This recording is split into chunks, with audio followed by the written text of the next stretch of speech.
Então, pessoal, há 30 anos eu conheci minha esposa e foi numa época de frio, época de fogueira de festa junina. Na minha família tinha um costume de fazer essas festas e nesse dia Deus me presenteou com minha esposa e agradecido a Deus. E sempre eu vejo uma fogueira, eu lembro desse período, e do presente que Deus me deu, da pessoa que está comigo há tanto tempo, que me ama tanto, eu também a amo. Mas a fogueira também me remete a algumas coisas que a palavra de Deus fala, do fogo do Espírito Santo, o fogo que aquece o coração. E um dos textos que fala sobre isso se encontra em Isaías no capítulo 6, quando Isaías ele olha para o céu e vê o Senhor no alto e sublime trono.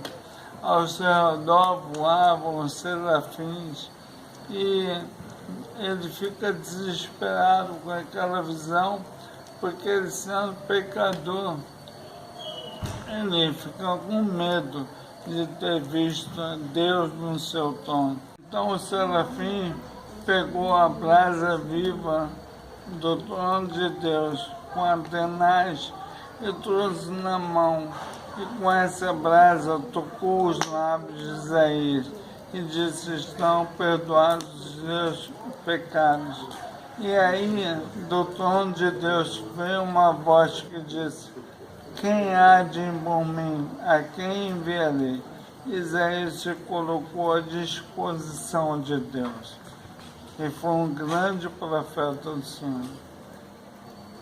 Numa brasa tocou meus lábios, mas um dia Jesus me perdoou todos os meus pecados e me perguntou: você está disposto a ir por mim?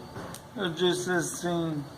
E apesar de minhas limitações físicas hoje, estou hoje falando que você que está assistindo esse vídeo também pode ser tocado pelo Senhor e trabalhar para Ele, porque Ele está disposto a te perdoar todos os seus pecados.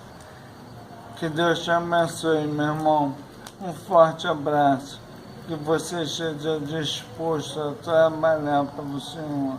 Fica na paz.